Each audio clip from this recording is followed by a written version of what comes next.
Unidas con el delito eran conseguir estadísticas veraces.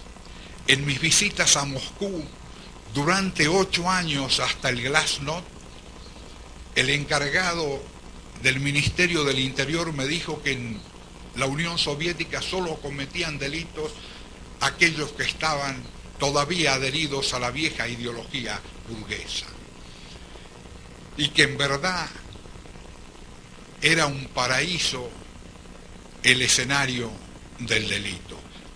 Cuando se abre con Gorbachov el acceso a las estadísticas iniciales, me traigo de Moscú las primeras estadísticas más o menos veraces que establecen que en Moscú, como en todas partes del mundo, el delito se había organizado ya en temáticas muy lesivas de la paz social. Pero lo cierto es que Naciones Unidas comenzó a tener conciencia de estas nuevas temáticas y la subdivisión buscaba una gran convención. Desde luego, la búsqueda de una gran convención, como la del delito organizado, requería en Naciones Unidas un consenso que entonces no existía. Para 1984, el gobierno argentino me pide que le represente en la reunión de Palermo, la reunión preparatoria de la Convención contra el Delito Organizado que había de reunirse en 1985. Y me entrevisto con el señor ministro, delegado del Ministerio de Relaciones Exteriores, el embajador Lauriola, a sugerencia de Eduardo Vettere, porque nosotros en Argentina habíamos preparado un proyecto de convención internacional. Y lo presentamos a la reunión preparatoria y teníamos solamente 3 votos, el de Italia, el de Argentina y el de mi amigo Itima de Uganda. Los países de la Unión Europea, Estados Unidos y Japón se oponían acerbamente al establecimiento de una nueva convención internacional contra el delito organizado. Sostenían que la vieja convención todavía de drogas de 1981 podía servir para integrar aspectos no considerados y que los países de Latinoamérica, entre ellos Venezuela, reclamaba una revisión ya de esa convención frente a las amenazas del delito organizado que ya se manifestaba en todas partes del mundo. Finalmente llegamos a la convención, a la discusión de la Convención de los Estados Partes que se reúne en Nápoles 4 meses más tarde. Y en esa convención, Japón y Estados Unidos y la Unión Europea todavía se oponían enormemente, decididamente, a la sanción de esa convención. Finalmente, si bien Delmar Martí hoy aludió finamente a la estética, al arte y a la belleza, nuestro gran aliado esa noche fue el gran tenor Pavarotti, que dio un gran concierto en el Teatro Real de Nápoles. Yo estaba sentado a la par de la Procuradora General de los Estados Unidos, Janet Reno, y la vi muy emocionada luego del aria O Sole Mio. Entonces me arrimé y le dije: señora, vuelvo a repetir mi argumento. Estados Unidos tiene que apoyar esta convención, porque no solamente son los países desarrollados que lo necesitan, sino también Estados Unidos y la Unión Europea y Japón. Y me dijo: voy a dar instrucciones mañana a mis delegados para que consideren la posición. Y a las 10 de la mañana Pavarotti había conseguido lo que las negociaciones diplomáticas no pudieron. La delegación de Estados Unidos cambió su posición, Japón cambió su posición, la Unión Europea, y finalmente pudimos incluir en el texto de la resolución de Nápoles una frase que decía: los Estados partes se comprometen a revisar la convención, las actuales, y a establecer De ser posible, otra convención. Ese fue el nacimiento de la Convención contra el Delito Organizado, que después, con un proyecto de Polonia, se oficializa en Naciones Unidas. Lo cierto es que esa aplicación de la Convención implicaba un enorme camino recorrido, como fue la Convención contra la Corrupción de Mérida. Un inmenso camino, porque por primera vez el tema del delito no estaba sujeto a las contingencias de las enemistades políticas que sucedían en el seno de Naciones Unidas, como ocurrió con el Congreso 10º de 1990 en Habana, donde no fue Estados Unidos, y sí, aquí está mi amigo Gary Hill, que recuerda perfectamente que allí en ese Congreso sancionamos instrumentos importantísimos, como por ejemplo, como contrapartida de las reglas para el tratamiento de reclusos, las directrices para las penas no privativas de libertad, o sea, las reglas de Tokio. Habíamos conseguido desde 1955 hasta 1990 dar totalmente una vuelta de 180 grados para tratar en un modo específico y concreto las sanciones no privativas de la libertad. Debo recordar aquí que a esos momentos la comunidad internacional quería más control sobre las nuevas decisiones sobre las convenciones internacionales.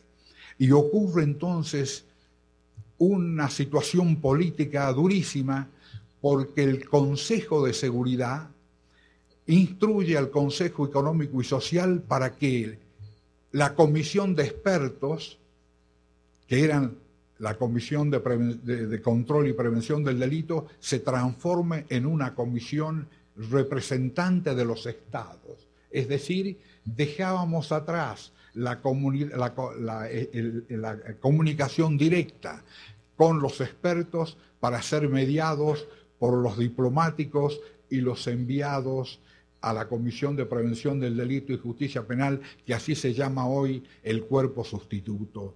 Y si bien se ha logrado una inmediación más cercana entre los estados y la gestión de las convenciones penales internacionales, el rol de la comunidad científica internacional ha sido relegado para ejercitarse solamente en los congresos. Es decir, que hemos perdido, porque muchos de los delegados a la Comisión de Prevención del Delito son, en fin, diplomáticos que no tienen generalmente versación en los temas específicos de estas disciplinas, y en consecuencia se produce una gestión a veces en búsqueda de instrumentos que no son para la comunidad científica internacional tan relevantes. Pero el interés de Naciones Unidas de pronto es capturado también por los problemas del terrorismo internacional. Y esos problemas del terrorismo internacional, junto con los delitos del delito organizado, han motivado cada vez más una injerencia directa del Consejo de Seguridad en estos problemas de prevención del delito y justicia penal. La cuestión concreta hoy es que asistimos a un panorama que ha cambiado totalmente los paradigmas. Muchos estados en el mundo han arribado a lo que yo diría estados simbióticos, donde el delito organizado y la legitimidad están interrelacionados tan estrechamente que no se sabe dónde comienzan las actividades de la legitimidad y dónde comienzan las actividades delictivas. Yo recuerdo muy bien que cuando vivía en la Universidad de Nuevo México y allí me visitaban los colegas mexicanos, entre ellos Antonio Sánchez Galindo, Ciudad Juárez era, para 1972-73, una ciudad tranquila y fina, donde yo iba permanentemente a buscar bolillos, porque para reemplazar el pan francés, que no se producía mucho en esa zona de los Estados Unidos, y también para escuchar la alegría dorada de los mariachis porque de alguna forma México siempre fue para mí y mi familia la morada del espíritu. Es decir, allí donde la solidaridad y la amistad hacen imposible una soledad inexorable, ¿no? De todas formas, Ciudad Juárez, hoy, de esa población pacífica y tranquila, se ha convertido en escenario de violencias inenarrables, como me lo explicaba ayer y lo había leído el gran maestro don Sergio García Ramírez. Pues bien, toda Iberoamérica está más o menos en el mismo estado de transformación. Policías infiltradas gravemente por los carteles de la droga en todas partes, un poderío económico enorme y al mismo tiempo añadidos con la gran crisis económica y financiera de las corporaciones multinacionales que han creado calamidades tan profundas en todas partes que uno solo de esos delitos internacionales en las finanzas pueden representar más que todos los delitos callejeros de Iberoamérica en un año determinado. Es decir, de pronto explotan los sistemas financieros y el delito corporativo entra de lleno a captar la atención de los expertos, pero todavía no ha llegado, diríamos así, a ser discutido seriamente en las Naciones Unidas,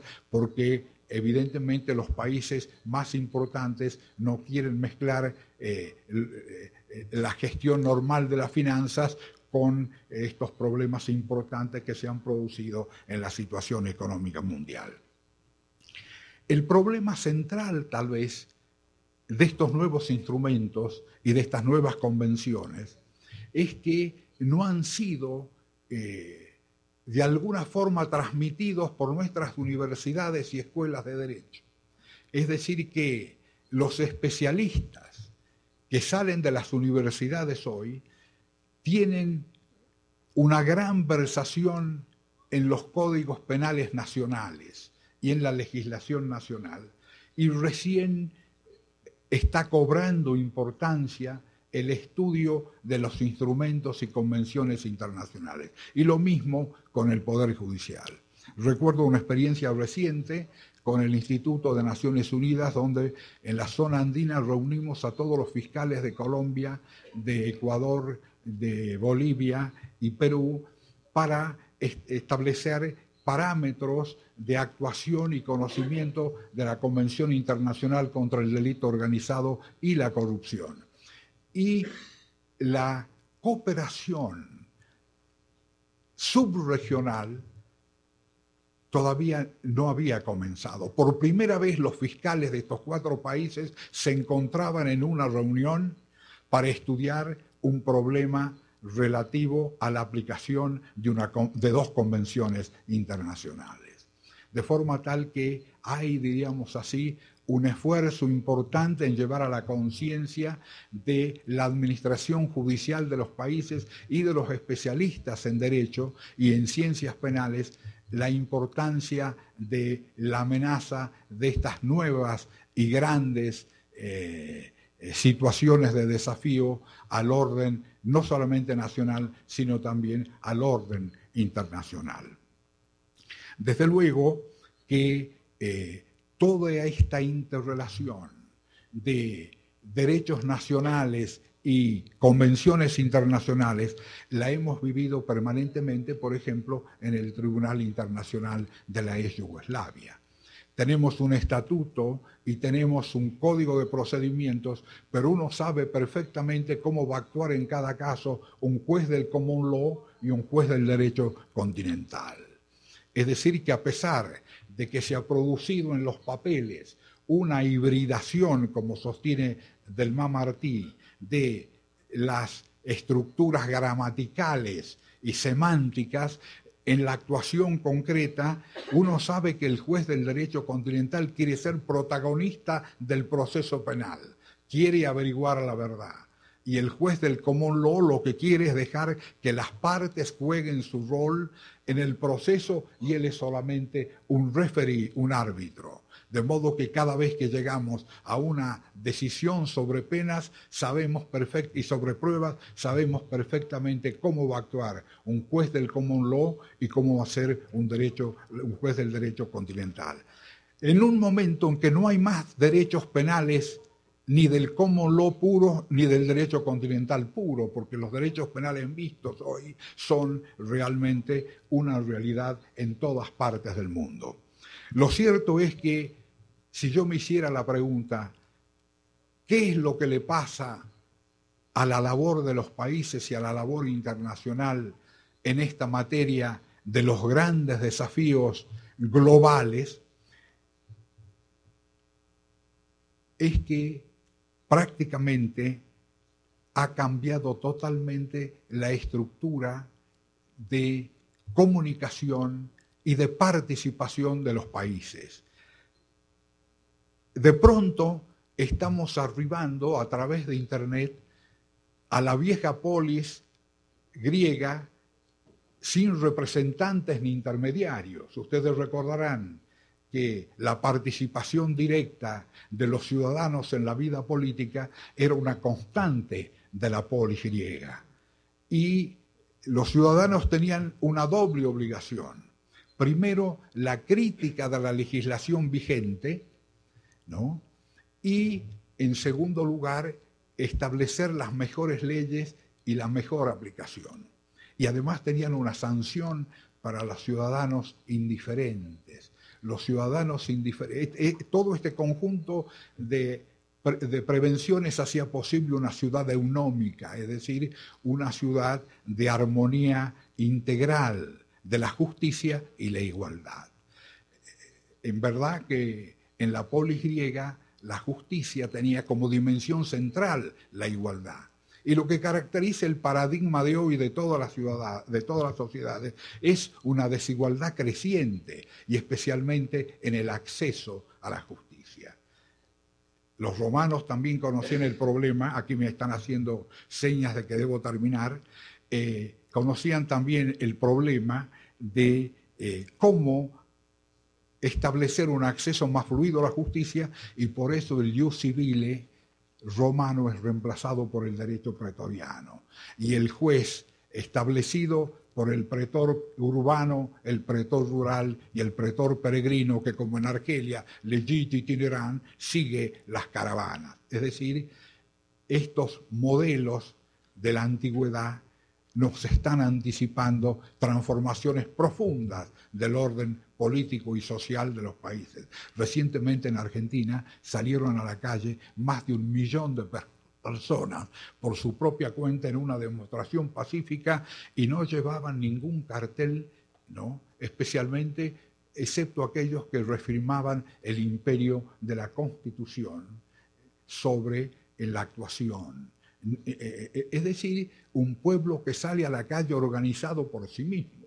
Es decir, estamos presenciando una transformación profunda de los estados y todavía no hemos captado de qué forma políticamente pueden volver a encarnar en su representación algún modo de estado que no esté tan distanciado de los ciudadanos como sucede hoy en todos los estados del mundo. Debo rendir finalmente mi tributo de nuevo a toda la comunidad científica internacional, a todos aquellos nombres que no están más entre nosotros, y decirles a todos ustedes, especialmente los jóvenes, que esta sociedad internacional de defensa social necesita, como ya lo ha visto el presidente, la incorporación de generaciones que hagan posible que el legado de los maestros que nos antecedieron pueda continuar guiando la labor de la sociedad y la labor de las Naciones Unidas, a las que siempre proveyeron de asistencia y apoyo. Agradezco mucho estar hoy aquí, le agradezco de nuevo al presidente esta oportunidad, y a todos ustedes les expreso la dicha personal de encontrarme de nuevo en México. Muchísimas gracias.